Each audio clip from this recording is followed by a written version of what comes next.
Hello friends, this is Suman Suthar and I welcome you all on our YouTube channel. NCERT based 1000 question की जो series है उस series का आज हम आपके लिए लास्ट वीडियो लेकर के आए हैं और इसमें क्लास 11th के चैप्टर 22 को कवर किया गया है और हमारे चैप्टर का नाम है केमिकल कोऑर्डिनेशन एंड इंटीग्रेशन। आपको अगर हमारे क्वेश्चंस या नीड से रिगार्डिंग कोई भी इन्फॉर्मेशन चाहिए तो आप हमें टेलीग्राम पे के स्टडी स्किल सक्सेस चैनल पे ज्वाइन कर सकते हैं। So let's get started. Which of the following is the more scientific definition of a hormones? ठीक है कि हार्मोन्स जो होते हैं उनकी सही और साइंटिफिक डेफिनेशन क्या है? They are extra cellular messengers, they act at the distantly located target organs, they are the product of well organised endocrine glands, they are non nutrient chemicals that act as intercellular messenger.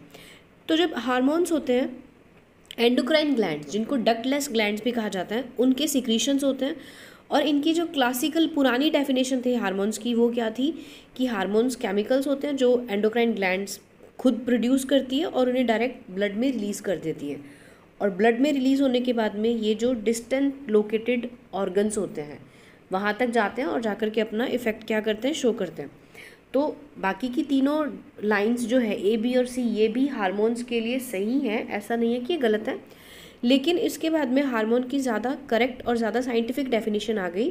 Definition क्या है वो कि hormones जो है these are non nutrient chemicals, इनमें कोई nutrient value नहीं होती है, which act as an intercellular messenger and are produced in trace amount.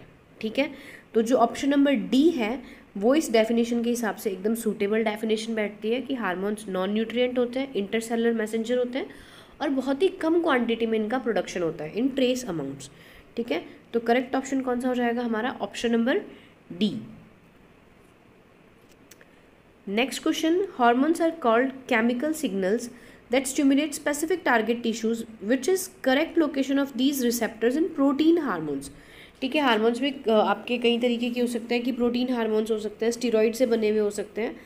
ठीक है, इस तरीके के हार्मोन्स हो सकते हैं। और जब हार्मोन्स जहाँ पर भी जाकर के अपने टारगेट पर जाते हैं तो टारगेट पर जाने के बाद में सेल के ऊपर कुछ रिसेप्टर्स लगे होते हैं। ठीक है, ये रिसेप्टर्स जनरली प्रोटीन के बने होते हैं। ये जो रिसेप्टर्स होते हैं ये अगर सेल मेम्ब्रेन के ऊपर है तो उन्हें मेम्ब्रेन बाउंड रिसेप्टर कहा जाता है और इंट्रा सेलुलर यानी कि सेल के अंदर भी हो सकते हैं रिसेप्टर। क्वेश्चन में क्या पूछा है कि जो प्रोटीन हार्मोन्स होते हैं, प्रोटीन हार्मोन्स जैसे कि पिट्यूटरी ग्लैंड से निकलने वाले सारे के सारे हार्मोन्स प्रोटीन हार्मोन्स हैं। ठीक है, प्रोटीन हार्मोन्स के लिए जो रिसेप्टर्स होते हैं वो कहाँ पर प्रेजेंट होते हैं? तो जो प्रोटीन हार्मोन्स होते हैं उनके जो रिसेप्टर्स होते हैं वो सारे के सारे कहाँ प्रेजेंट होते हैं? सेल मेम्ब्रेन के ऊपर ही प्रेजेंट होते हैं। तो these are present on plasma membrane या सेल मेम्ब्रेन। प्रोटीन हार्मोन्स के रिसेप्टर इंट्रासेलुलर नहीं होते हैं, ये कहाँ प्रेजेंट होते हैं? सेल मेम्ब्रेन के ऊपर। तो करेक्ट ऑप्शन क्या हो जाएगा? Option number C is the correct option. Next question, anterior lobe of pituitary secretes. Pituitary gland या जो मास्टर ग्लैंड है उसकी हम बात करते हैं तो उसमें दो लोब्स होते हैं, एक होता है एंटीरियर लोब, दूसरा कौन सा होता है? Posterior lobe. एंटीरियर लोब को एडिनो हाइपोफाइसिस भी कहते हैं और पोस्टीरियर लोब को हम क्या कहते हैं? न्यूरो हाइपोफाइसिस कहते हैं। ठीक है, तो गाइस दो तीन नाम है, आपको नाम याद रखने हैं। पोस्टीरियर जो लोब है उससे दो ही हार्मोन्स रिलीज होते हैं, ऑक्सीटोसिन एंड वैसोप्रेसिन। वैसोप्रेसिन या इसे एंटी डायूरेटिक हार्मोन भी कहते हैं। ठीक है, ऑक्सीटोसिन और वैसोप्रेसिन ये दो जो है ये किससे होते हैं? पिट्यूटरी के पोस्टीरियर लोब से होते हैं। एंटीरियर लोब की अगर अपन बात करते हैं तो इससे कई सारे हार्मोन्स रिलीज होते हैं जैसे कि ग्रोथ हार्मोन। ठीक है, ग्रोथ हार्मोन या इसे हम एसटीएच हार्मोन भी कहते हैं, सोमेटोट्रोपिन हार्मोन या ग्रोथ हार्मोन। ठीक है, प्रोलैक्टिन जो होता है वो रिलीज होता है, thyroid stimulating hormone TSH, ACTH होता है एड्रीनोकॉर्टिकोट्रोपिक हार्मोन्स, ल्यूटिनाइजिंग हार्मोन्स और फॉलिकुलर स्टिमुलेटिंग हार्मोन्स। ये सारे के सारे हार्मोन्स जो होते हैं ये किससे रिलीज होते हैं? एंटीरियर पिट्यूटरी ग्लैंड जो होती है उससे। और मेलानोसाइट स्टिमुलेटिंग हार्मोन भी इसी से रिलीज होता है। तो अब पिट्यूटरी के कौन कौन से ऑप्शन हैं वो देख लेते हैं। एसीटीएच एड्रीनोकॉर्टिकोट्रोपिक हार्मोन रिलीज होता है, थायराइड स्टिमुलेटिंग हार्मोन भी रिलीज होता है, लेकिन ऑक्सीटोसिन जो है वो किससे रिलीज होता है? पोस्टीरियर पिट्यूटरी से रिलीज होता है, पिट्यूटरी के पोस्टीरियर पार्ट से। एसटीएच ग्रोथ हार्मोन को ही एसटीएच कहते हैं, एसटीएच की फुल फॉर्म होती है सोमेटोट्रोपिक हार्मोन। ग्रोथ हार्मोन्स, ठीक है। लेकिन जो ADH है, एंटी डायूरेटिक हार्मोन या वैसोप्रेसिन, ये किससे रिलीज होता है? पोस्टीरियर पिट्यूटरी से, ठीक है। नेक्स्ट ऑप्शन हम देख लेते हैं, TSH इससे रिलीज होता है, ADH जो होता है, लेकिन ADH यहाँ पर आ गया, ADH किससे रिलीज होता है? पोस्टीरियर से, प्रोलैक्टिन एंटीरियर से।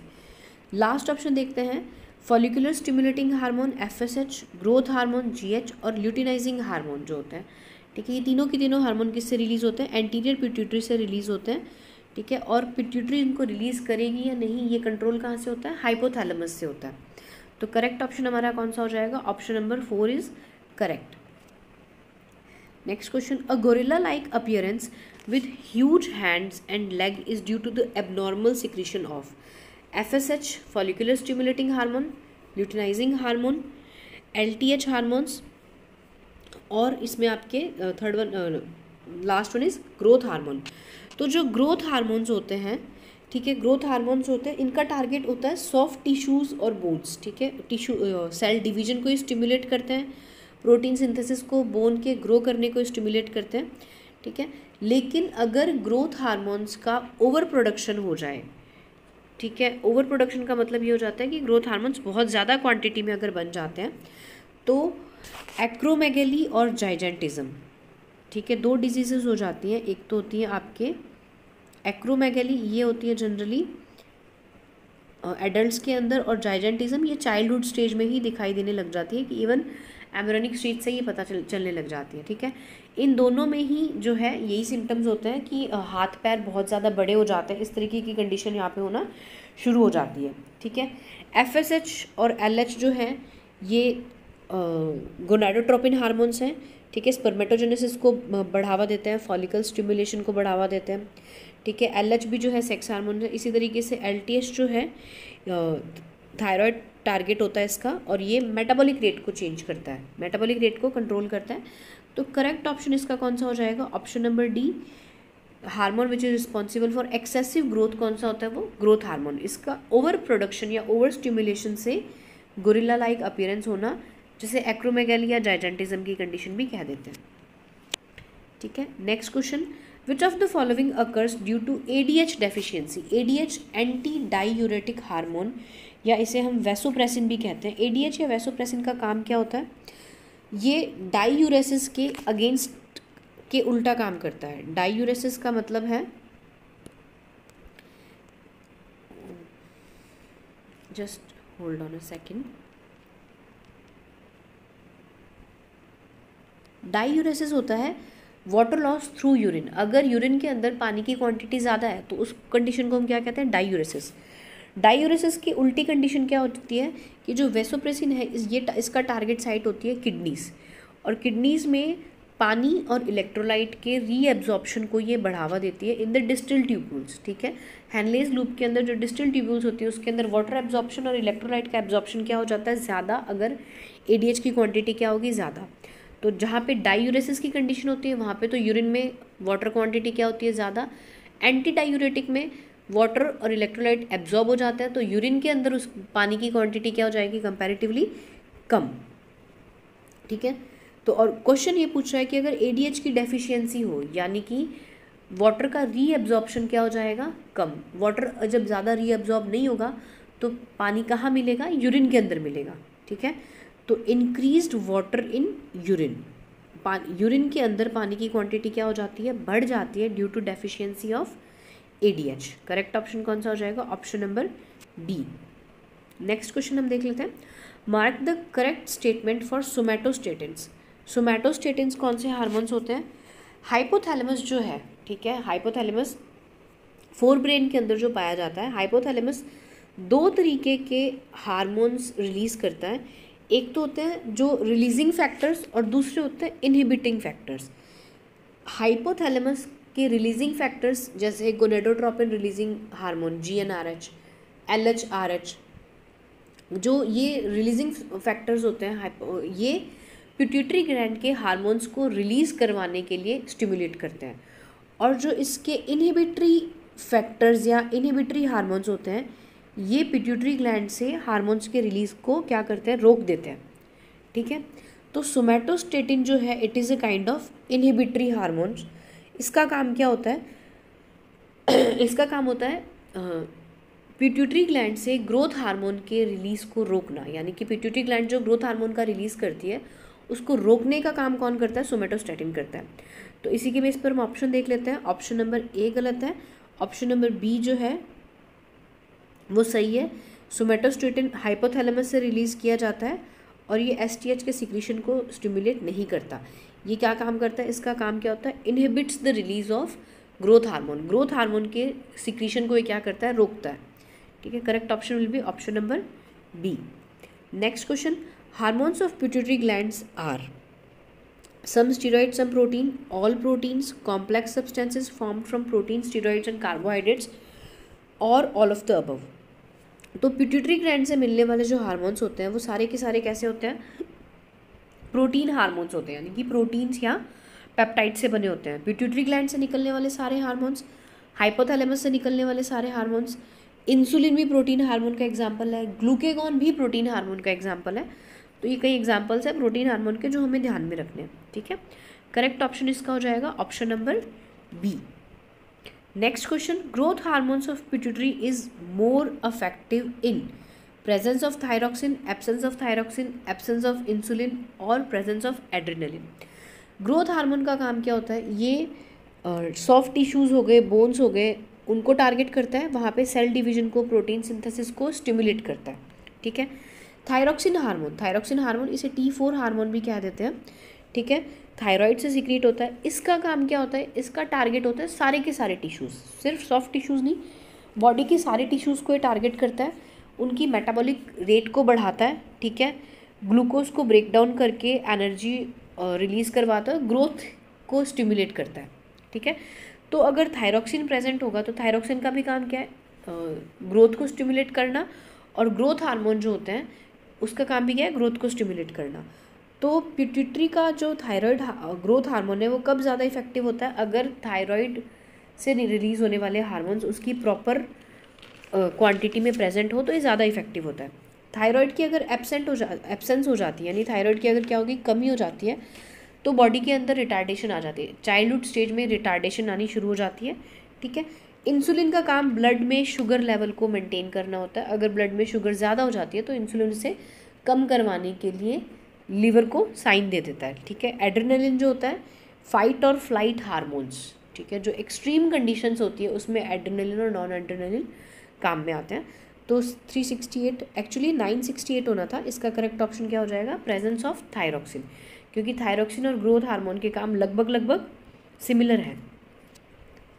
ठीक है, next question, which of the following hormones are identical यानी कि एक ही हार्मोन के दो नाम कौन कौन से हैं? ACTH एड्रीनोकॉर्टिकोट्रोपिक हार्मोन पिट्यूटरी से रिलीज होता है, और एड्रेनलिन जो है वो एड्रिनल ग्लैंड से रिलीज होता है। तो ये दोनों अलग अलग हार्मोन्स हैं, एक ही हार्मोन नहीं है। ठीक है, HCG human chorionic gonadotropin hormone ये रिलीज होता है सिर्फ प्रेगनेंसी के टाइम पे, यानी कि प्रेग्नेंट वुमेन में देखने को मिलता है। ठीक है, और जो ग्रोइंग एम्ब्रियो होता है वो खुद इसको रिलीज़ करता है। प्रोजेस्ट्रॉन हर महीने ओवरी रिलीज़ करती है। प्रोजेस्ट्रॉन ईच मंथ ओवरी जो होती है वो प्रोजेस्ट्रॉन रिलीज़ करती है, और प्रोजेस्ट्रॉन का काम क्या क्या होता है? यूट्रस को प्रेगनेंसी के लिए प्रिपेयर करना। ठीक है, कैल्सिटोनिन या इसे हम थायरोकैल्सिटोनिन भी कह देते हैं, थायराइड से रिलीज़ किया जाता है, और बोन्स में और ब्लड शुगर के अंदर कैल्शियम के लेवल को मेंटेन करने का, रेगुलेशन का काम करता है। अगर कैल्सिटोनिन की क्वांटिटी ज़्यादा होगी तो ब्लड के अंदर कैल्शियम का लेवल क्या हो जाता है? कम हो जाता है, यानी कि कैल्शियम के लेवल को कम करता है। ऑक्सीटोसिन हार्मोन पोस्टीरियर पिट्यूटरी से रिलीज़ होती है, और it is related to lactate mammary gland से रिलेटेड हार्मोन है। तो ये भी ऑप्शन नहीं होगा, ये तीनों ऑप्शन लगे।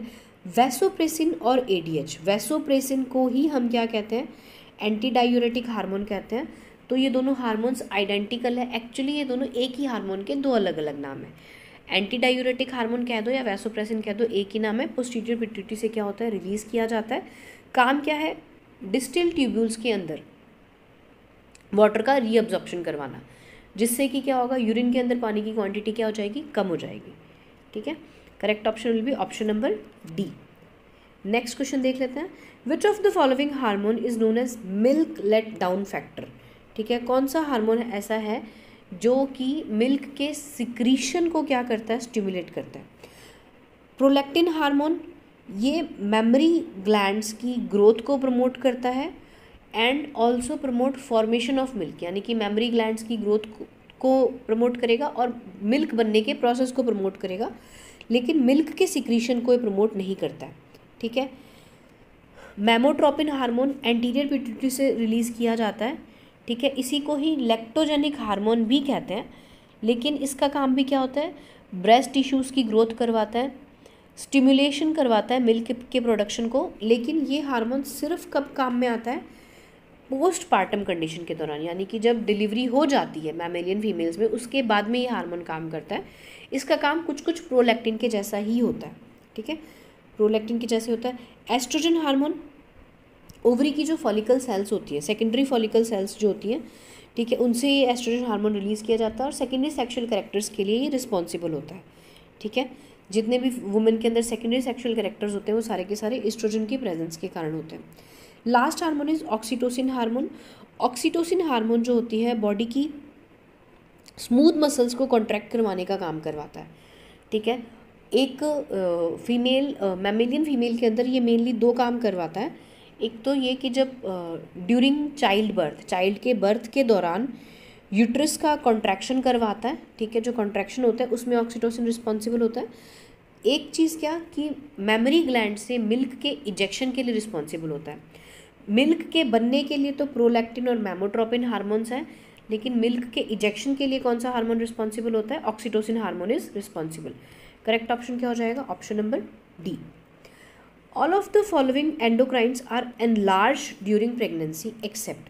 प्रेगनेंसी के दौरान बहुत सी एंडोक्राइन ग्लैंड्स जो होती है उनमें एनलार्जमेंट हो जाता है, वो बढ़ जाती हैं। ठीक है, और अपना प्रोडक्शन भी बढ़ा देती हैं, जैसे थायराइड, पैराथायराइड, एड्रिनल कॉर्टेक्स, इन सब का साइज़ बढ़ जाता है और इन सब का प्रोडक्शन भी बढ़ जाता है, except for the thymus gland. Thymus gland वो ग्लैंड जो कि इम्यूनिटी के लिए रिस्पॉन्सिबल है, क्योंकि यहाँ पर टी लिम्फोसाइट्स का मैच्योरेशन होता है। ठीक है, उनका डिफ्रेंशिएशन होता है। तो थाइमस ग्लैंड जो है इसमें प्रेगनेंसी के दौरान कोई चेंजेस ज़्यादा नहीं आता है। ठीक है, इम्यून सिस्टम में ज़्यादा चेंजेस नहीं आते हैं, लेकिन बाकी की जो ग्लैंड्स हैं वो अपना प्रोडक्शन क्या कर देती है, बढ़ा देती है। तो इस क्वेश्चन का करेक्ट ऑप्शन क्या हो जाएगा, option number D, thymus.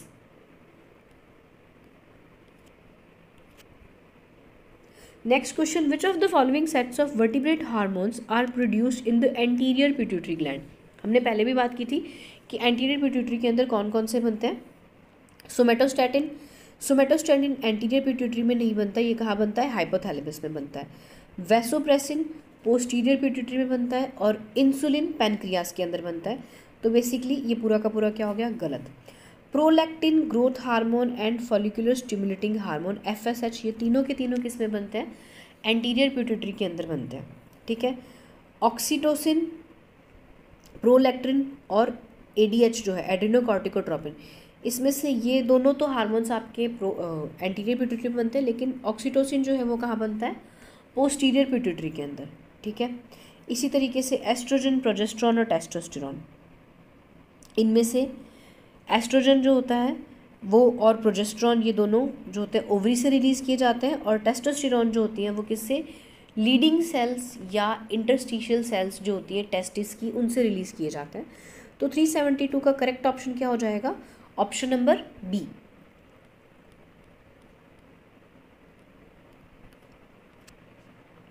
Next question, the hormones that initiate ejection of milk, stimulates milk production and growth of ovarian follicles are respectively known as।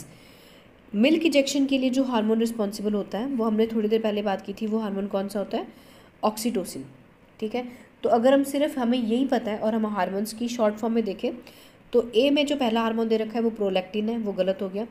इसमें ऑक्सीटोसिन दिया हुआ है, इसको कंसिडर कर सकते हैं। सी में जो पहला हार्मोन है वो ल्यूटिनाइजिंग हार्मोन दिया हुआ है, ये भी मिल्क के इंजेक्शन के लिए रिस्पॉन्सिबल नहीं होता है।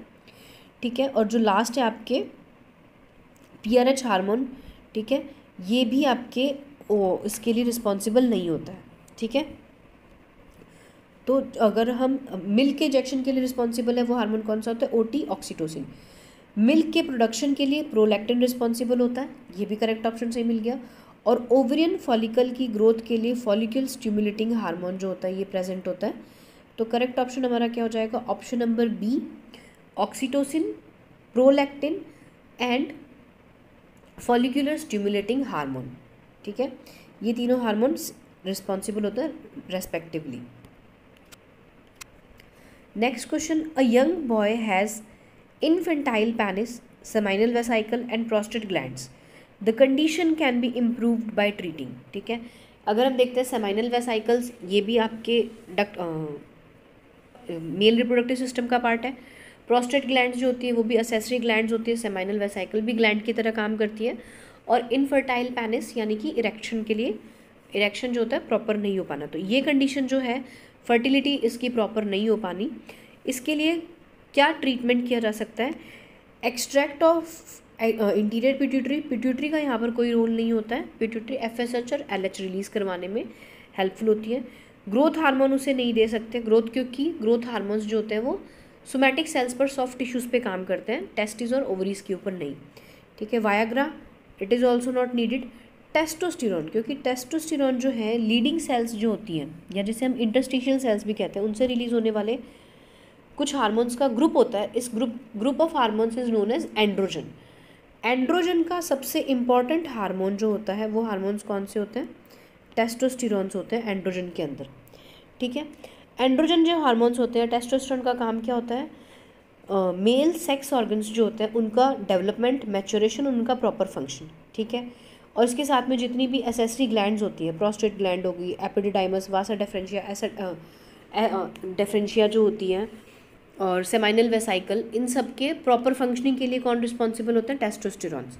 ठीक है, तो ये जो डिसफंक्शन है वो किसके कारण है, टेस्टोस्टेरोन। करेक्ट ऑप्शन क्या हो जाएगा, टेस्टोस्टेरोन देने से जो भी कंडीशन है मेडिकल वो सही हो जाएगी। नेक्स्ट, ADH हार्मोन या vasopressin responsible for reabsorption of water and reduction of urine secretion is synthesised bye.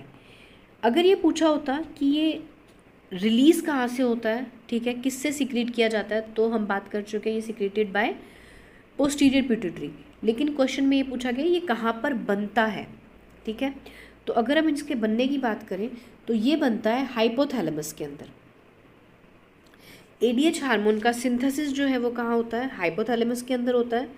और हाइपोथैलेमस में सिंथेसाइज होने के बाद में इसका स्टोरेज जो है वो कहाँ पर होता है, पोस्टीरियर पिट्यूटरी में। और सिक्रीशन भी कहाँ से होता है, पोस्टीरियर पिट्यूटरी से होता है। तो correct option will be option number C.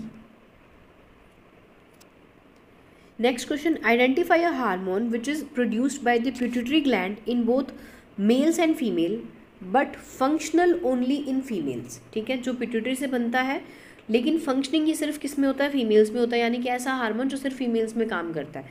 वैसोप्रोसिन anti diuretic hormone दोनों में काम में आता है, दोनों में सिमिलर फंक्शन होता है। ठीक है, पानी के रीअब्जॉर्प्शन का, चाहे मेल हो चाहे फीमेल हो। ठीक है, सोमेटोट्रोपिक हार्मोन जैसे हम ग्रोथ हार्मोन्स भी कह सकते हैं, इसका फंक्शन भी दोनों में सिमिलर होता है। रिलैक्सिन एंड प्रोलैक्टिन, ये जो दो हार्मोन्स हैं इनमें से अगर हम प्रोलैक्टिन की बात करते हैं तो प्रोलैक्टिन हार्मोन जो है ये भी जनरली कहाँ पे काम में आता है, सिर्फ फीमेल के अंदर ही काम में आता है। And it is secreted by anterior pituitary gland. ठीक है, लेकिन रिलैक्सिन हार्मोन जो है ये सिक्रेट किया जाता है बाय कॉर्पस ल्यूटियम, और ये भी सिर्फ किस में मिलता है, फीमेल्स के अंदर मिलता है। अब फीमेल स्पेसिफिक हार्मोन तो कौन से हो गए, बी और सी। रिलैक्सिन भी सिर्फ फीमेल्स में काम में आता है, प्रोलैक्टिन भी सिर्फ फीमेल्स में काम में आता है। ठीक है, लेकिन जो रिलैक्सिन हार्मोन है इसका सिंथेसिस किससे होता है, corpus luteum. Corpus luteum ovary से जब हर मंथ ओव्यूलेशन हो जाता है, ड्यूरिंग द मेंस्ट्रुअल साइकिल जब ओव्यूलेशन हो जाता है, तब ओव्यूलेशन के बाद में जो पीछे बची हुई सेकेंडरी फॉलिकल्स होती है, जो एंड ग्राफियन फॉलिकल जो होती है, ये ग्राफियन फॉलिकल एक येलो बॉडी बनाती है। उस येलो बॉडी को ही हम क्या कहते हैं, कॉर्पस ल्यूटियम। ठीक है, क्वेश्चन में ये पूछा है कि it is functional in female, relaxin और प्रोलैक्टिन दोनों फंक्शनल होते हैं सिर्फ फीमेल के अंदर। ठीक है, but it is secreted by pituitary gland. तो रिलैक्सिन जो होता है वो ओवरी की कॉर्पस ल्यूटियम से सिक्रेट होता है, और प्रोलैक्टिन जो है it is secreted by anterior pituitary. जो एंटीरियर पिट्यूटरी ग्लैंड होती है उससे प्रोलैक्टिन को सिक्रेट किया जाता है। तो करेक्ट ऑप्शन हमारा कौन सा हो जाएगा, option number C, prolactin hormone. Next question, low level of progesterone and oestrogen in blood stimulates, कि अगर किसी फीमेल के ब्लड के अंदर प्रोजेस्ट्रॉन और एस्ट्रोजन का लेवल कम है तो ये किस चीज़ को स्टिमुलेट करेगा। मेंस्ट्रुअल साइकिल का जो पूरा का पूरा प्रोसेस होता है, ये उससे रिलेटेड क्वेश्चन है हमारा, ठीक है। कि अगर प्रोजेस्ट्रॉन और एस्ट्रोजन का लेवल कम है, यानी प्रोजेस्ट्रॉन का काम क्या होता है, progesterone is pregnancy maintaining hormone, कि प्रोजेस्ट्रॉन का काम क्या होता है, यूट्रस को और बॉडी को, स्पेसिफिकली यूट्रस को प्रिपेयर करना फॉर अपकमिंग प्रेगनेंसी, ठीक है। अगर इनका लेवल कम हो गया यानी कि प्रेगनेंसी जो है वो नहीं है, तो वापस से क्या चीज़ स्टिमुलेट होगी, जो मेंस्ट्रुअल साइकिल होता है उसको वापस से क्या किया जाएगा, शुरू किया जाएगा। और मेंस्ट्रुअल साइकिल की शुरुआत के लिए FSH और LH हार्मोन्स जो होते हैं, ठीक है, फॉलिकुलर स्टिमुलेटिंग हार्मोन और ल्यूटिनाइजिंग हार्मोन की क्या होती है ज़रूरत। ये दोनों हार्मोन सिक्रीट कहाँ से किए जाते हैं, पिट्यूटरी ग्लैंड से सिक्रीट किए जाते हैं। लेकिन पिट्यूटरी ग्लैंड जो है इन हार्मोन्स को कब सिक्रीट कर पाती है, जब FSH RH hormone, FSH releasing hormone और LH RH हार्मोन यानी कि ल्यूटिनाइजिंग हार्मोन रिलीजिंग हार्मोन जो होते हैं ये सिक्रीट किए जाते हैं। और ये दोनों जो हार्मोन्स है ये कौन सिक्रीट करता है, हाइपोथैलेमस सिक्रीट करता है, ठीक है। यानी कि प्रोजेस्टेरोन और एस्ट्रोजन का लेवल कम होएगा तो FSH RH और LH RH जो है वो हाइपोथैलेमस रिलीज़ करेगा। ये रिलीज़ होकर के इनका टारगेट साइट होती है पिट्यूटरी, पिट्यूटरी जो होती है फिर वो FSH और LH रिलीज़ करती है। फिर ये जो रिलीज्ड FSH और LH है ये ओवरी में जा करके मेंस्ट्रुअल साइकिल को फिर से क्या करवा देता है, स्टार्ट करवा देता है, ठीक है। यानी कि ओव्यूलेशन को प्रोसेस को और फॉलिकल के मैच्योरेशन को क्या करवाते हैं, स्टार्ट करवाते हैं। तो इसके अकॉर्डिंग हम ऑप्शंस देख लेते हैं। LH के प्रोडक्शन को नहीं बढ़ाएगा, GH के प्रोडक्शन को नहीं, ये FSH और RH के प्रोडक्शन को पहले बढ़ाएगा, क्योंकि ल्यूटिनाइजिंग हार्मोन या फॉलिकुलर स्टिमुलेटिंग हार्मोन के बनने से पहले FSH RH और LH RH का प्रोडक्शन होना ज़रूरी होता है, तभी आगे FSH और LH का प्रोडक्शन होता है। तो करेक्ट ऑप्शन क्या हो जाएगा, option number A। Next question, abnormal secretion of thyroxine produces, thyroxine या इसे हम कहते हैं T4 हार्मोन, ठीक है, या इसे ही कह दिया जाता है टेट्रा आयोडोथायरोनिन हार्मोन, ठीक है। जो थायराइड ग्लैंड है वो मेटाबॉलिज्म के ऊपर काम करती है, बेसिक मेटाबॉलिज्म रेट को मेंटेन करके रखने का काम करती है। अगर इसका हाइपोसिक्रीशन होता है, थायराइड ग्लैंड का हाइपोसिक्रीशन यानी कि सिक्रीशन नॉर्मल से कम हो रहा है, तो क्रिएटिनिज्म हो सकता है बच्चों के अंदर, यानी कि बेसिक मेटाबॉलिज्म रेट कम रह जाती है, उनमें ड्वार्फिज्म के जैसी कंडीशन आनी शुरू हो जाती है, वो माल न्यूट्रिशन रह जाते हैं, ठीक है। क्रेटिनिज्म जो होता है ये प्रोसेस वहाँ पे कंडीशन हो सकती है अगर एबनॉर्मल कंडीशन हो।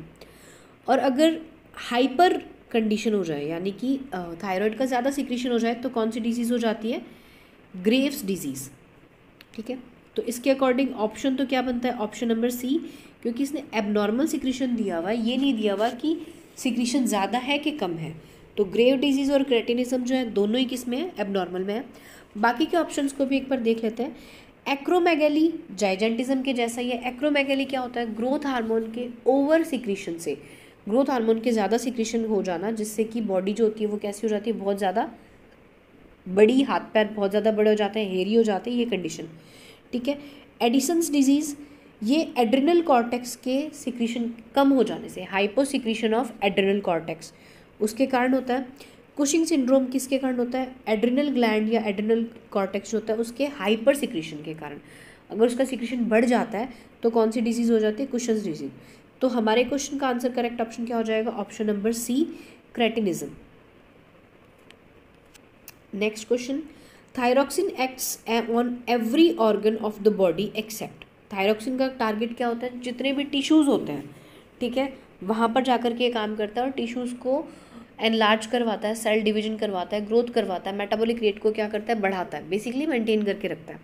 तो एडल्ट ब्रेन पर काम करता है, थायराइड पर खुद पर काम करता है, बोन्स पर काम करता है। सिर्फ ये कहाँ काम नहीं करता, जो सेक्स हार्मोन्स होते हैं, टेस्टिस हो गया वगैरह, इनके ऊपर थायराइड जो है, थायरोक्सिन जो होती है T4, ये काम में नहीं आता है। तो correct option will be option number B। Next question, thymus in mammals is mainly concern with, thymus gland जो होती है जो हार्ट के डोर्सल साइड में मिलती है, ठीक है। थाइमस ग्लैंड का काम क्या होता है, regulation of body growth, secretion of thyrotropin, regulation of body temperature और इम्यूनोलॉजिकल फंक्शंस। थाइमस के अगर हम काम देखते हैं तो थाइमस जो होती है ये टी लिम्फोसाइट के मैच्योरेशन का काम करती है। ठीक है, टी लिम्फोसाइट का जो डिफ्रेंशिएशन होता है वो कहाँ पर आकर के होता है, थाइमस ग्लैंड्स के अंदर आकर के होता है, बोन मैरो में बनती है और यहाँ पर आकर के वो क्या होती है, मैच्योर होती है। एंड टी लिम्फोसाइट्स जो होती है वो रिस्पॉन्सिबल होती है सेल मीडिएटेड इम्यूनिटी के लिए। इसी के साथ ही थायराइड सेल्स जो होते हैं एंटीबॉडी के प्रोडक्शन को भी थाइमस जो ग्लैंड है वो एंटीबॉडी के प्रोडक्शन को भी बढ़ाती है। तो ह्यूमोरल इम्यूनिटी जो होती है, जो बी सेल्स, बी लिम्फोसाइट्स के कारण होती है, उसमें भी ये हेल्पफुल होती है, टी लिम्फोसाइट में भी हेल्पफुल होती है। यानी कि कुल मिला के थाइमस ग्लैंड अगर एक्टिवली काम कर रही है तो उस पर्सन की इम्यूनिटी अच्छी होगी। जैसे जैसे ओल्ड होते जाता है थाइमस जो होता है उससे थाइमोसिन हार्मोन का रिलीज होना कम होता जाता है, इसीलिए ओल्ड एज में जाते जाते इम्यूनिटी क्या हो जाती है, वीक हो जाती है। तो थाइमस का काम जो है वो किससे रिलेटेड है, it is related to immunological functions. ठीक है, प्रतिरक्षा से रिलेटेड होता है। Next question, which statement regarding PTH is correct. PTH की अगर हम बात करते हैं, पैराथायरॉयड हार्मोन्स। ठीक है, थायराइड ग्लैंड जो होती है हमारे गले में जो मिलती है, थायराइड ग्लैंड के ऊपर 2 पेयर या टोटल 4 छोटी छोटी ग्लैंड्स होती हैं।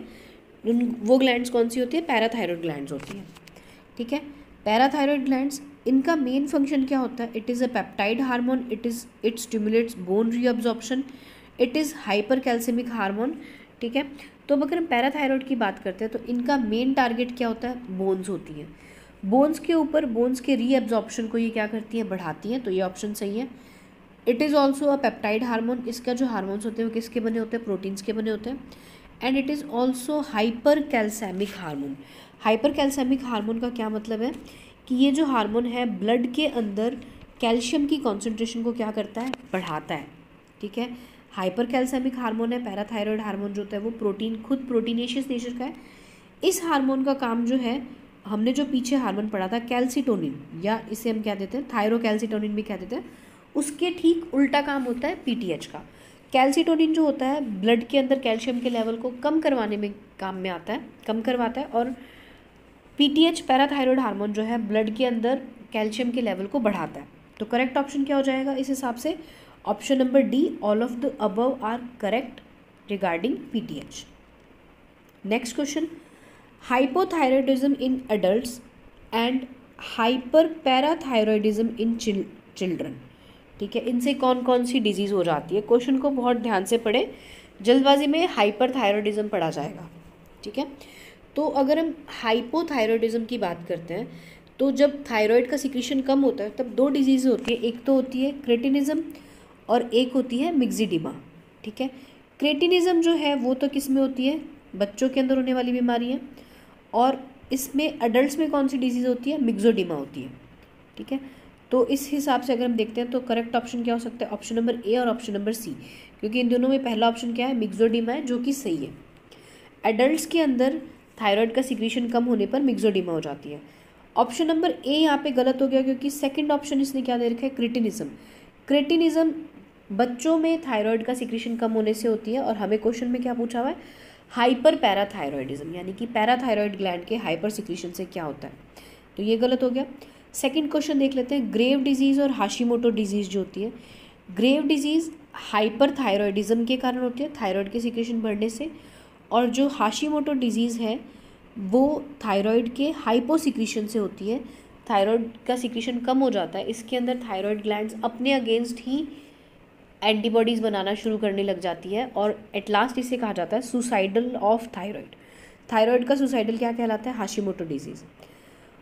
ऑस्टिटिस फाइब्रोसा सिस्टिका, हमने बात की थी अभी, पैराथायरॉयड हार्मोन जो होता है वो ब्लड के अंदर कैल्शियम के क्या करता है, इंक्रीज़ करवाता है। ठीक है, जब प्लाज्मा के हाइपोथायरॉयडिज्म यानी कि हाइपर पैराथायरॉयडिज्म, यानी कि पैराथायरॉयड ग्लैंड जो है बहुत ज़्यादा काम कर रही है, तो ब्लड के अंदर कैल्शियम की क्वांटिटी ज़रूरत से ज़्यादा बढ़ जाएगी। जब प्लाज्मा के अंदर कैल्शियम की क्वांटिटी ज़रूरत से ज़्यादा हो जाती है तो कैल्शियम, बॉडी के जो सॉफ्ट टिश्यूज़ होते हैं जहाँ पे कैल्शियम नहीं जमा होना चाहिए था, ठीक है, वहाँ पर भी क्या होता है, कैल्शियम जमा होने लग जाता है, जिसे कहते हैं कैल्सिफिकेशन।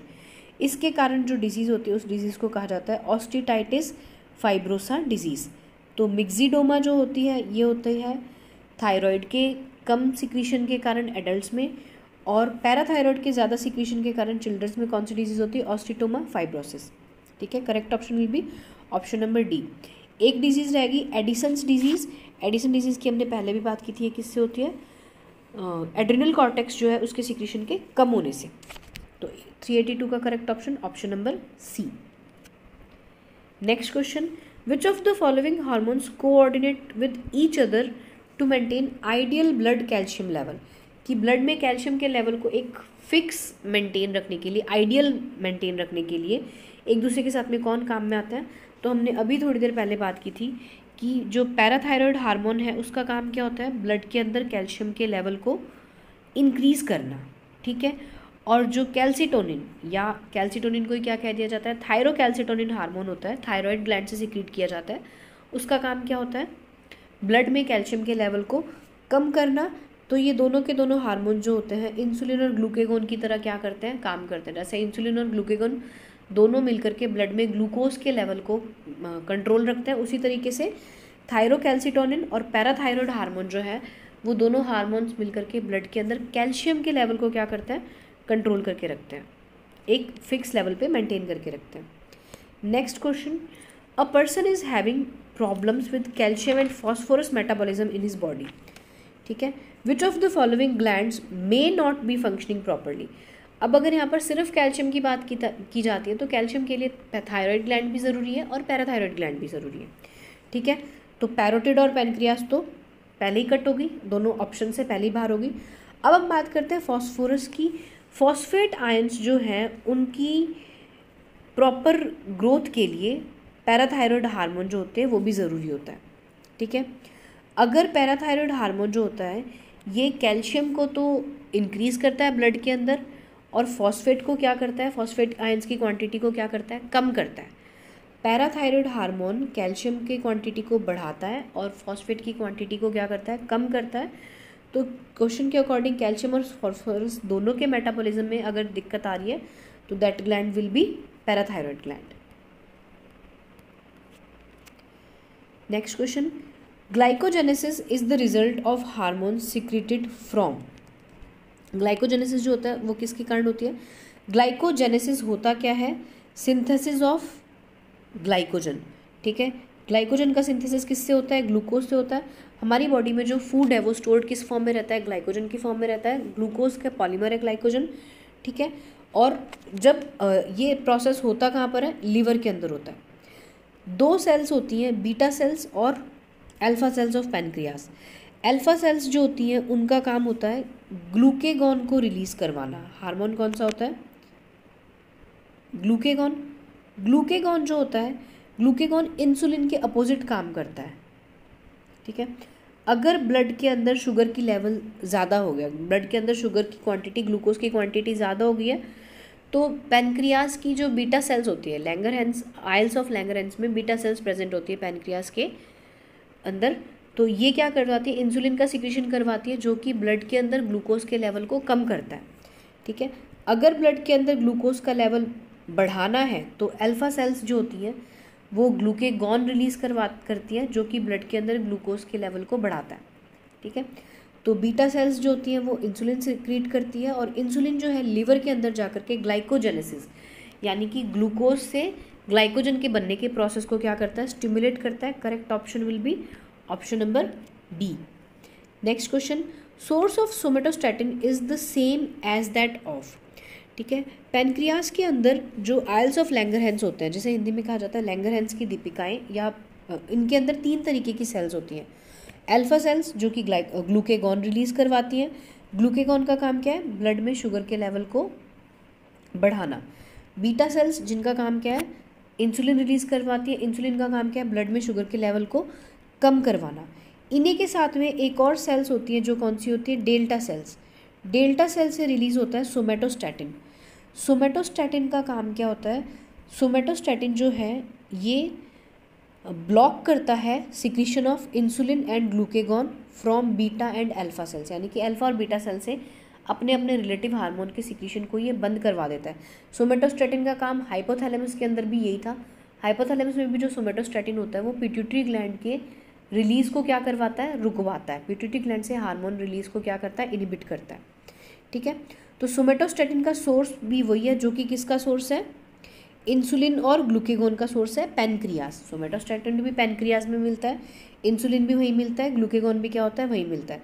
वैसोप्रोसिन और ऑक्सीटोसिन जो होता है पिट्यूटरी में मिलते हैं, थायरोक्सिन थायराइड में, कैल्सिटोनिन भी वहीं पर, सोमेटोट्रोपिन और प्रोलैक्टिन ये आपके अलग अलग हाइपोथैलेमस और ग्रोथ हार्मोन और प्रोलैक्टिन जो होता है ये भी ग्रोथ उसकी तरह पिट्यूटरी के अंदर मिलता है। ठीक है, तो इस क्वेश्चन का करेक्ट ऑप्शन क्या हो जाएगा, option number A. Insulin, glucagon और सोमेटोस्टैटिन तीनों बीटा सेल्स, अल्फा सेल्स और डेल्टा सेल से सीक्रेट किए जाते हैं। Next question, during pregnancy corpus luteum, corpus luteum की हमने बात की थी, ग्रैफिन फॉलिकल से जब ओवम निकल जाता है, ओव्यूलेशन हो जाता है, ठीक है, उसके बाद में ग्रैफिन फॉलिकल किस में कन्वर्ट हो जाती है, कॉर्पस ल्यूटियम के अंदर, और ये मेंटेन रहती है प्रेगनेंसी के कई महीनों तक, इवन कई बार लास्ट तक भी रह सकती है। इसका काम क्या होता है, प्रोजेस्ट्रॉन रिलीज़ करना और रिलैक्सिन हार्मोन को क्या करवाना, रिलीज़ करवाना। ठीक है, तो इट डिजेनरेट्स नहीं, changes to corpus albicans, corpus albicans में तब चेंज होती है अगर प्रेगनेंसी ना हो तो। ठीक है, persistent until parturition, it persist up to the middle of pregnancy, ये जो है प्रेगनेंसी के मिडल तक क्या होती है, बनी रहती है। उसके बाद में थोड़े टाइम पीरियड के बाद में ये क्या हो जाती है, डिजेनरेट होना शुरू हो जाती है। Next question, which of the following pairs is incorrectly matched. ठीक है, इंसुलिन डायबिटीज सेल है, डिजीज उनसे रिलीज होता है बीटा सेल से। ग्लूकेगॉन जो है इसका सोर्स क्या होता है, बीटा सेल्स नहीं, इसका सोर्स कौन सी सेल्स होती हैं, अल्फा सेल्स होती हैं। ठीक है, सोमेटोस्टैटिन डेल्टा सेल से रिलीज होता है। कार्पस ल्यूटियम क्या करती है, रिलैक्सिन हार्मोन रिलीज करवाती है, जो कि कई बार पार्चुरेशन के अंदर क्या करता है, हेल्प करता है। ठीक है, तो करेक्ट ऑप्शन हमारा क्या हो जाएगा, option number B. Next question, secretion of which of the following structure is responsible in preparing the inner wall of uterus for implantation. हर महीने जब ओवम रिलीज़ होता है मेंस्ट्रुअल साइकिल के दौरान, तो मेंस्ट्रुअल साइकिल के दौरान ओवम रिलीज़ होने के बाद में कार्पस ल्यूटियम बनती है, और कार्पस ल्यूटियम जो होती है उनसे प्रोजेस्ट्रॉन हार्मोन रिलीज़ किया जाता है। प्रोजेस्ट्रॉन हार्मोन का काम क्या होता है, ये यूट्रस को मेंटेन करता है, यूट्रस को प्रिपेयर करता है फॉर अपकमिंग प्रेगनेंसी, यानी कि यूट्रस की जो इनर वॉल है वहाँ पे ब्लड वेसल्स को बढ़ा देता है, ब्लड वेसल की सप्लाई को, और इनर वॉल क्या हो जाती है, थिक हो जाती है। ठीक है, तो ये सारा का सारा काम जो होता है वो किससे होता है, कॉर्पस ल्यूटियम से निकलने वाले प्रोजेस्ट्रॉन हार्मोन के वजह से क्या होता है, यूट्रस क्या होता है, प्रिपेयर होता है। तो correct option will B corpus luteum. Next question, injection of glucagon will, glucagon जो है पैनक्रियास की अल्फा सेल से रिलीज़ किए हो जाते हैं, और इनका काम क्या होता है, ब्लड के अंदर ब्लड शुगर में को बढ़ाना, ब्लड के अंदर शुगर को क्या करवाना, बढ़ाना। अब ये पूछा जा रहा है कि अगर ग्लूकेगॉन का इंजेक्शन दे दिया जाए किसी को, तो ग्लूकेगॉन क्या काम करेंगे, ग्लाइकोजन को किस में कन्वर्ट कर देता है, ये ग्लूकोज में कन्वर्ट करवाता है एक तो ये। ठीक है, ये प्रोसेस कहलाता है ग्लाइकोजिनोलाइसिस। ये जो प्रोसेस होता है ये क्या कहलाता है, ग्लाइकोजिनोलाइसिस।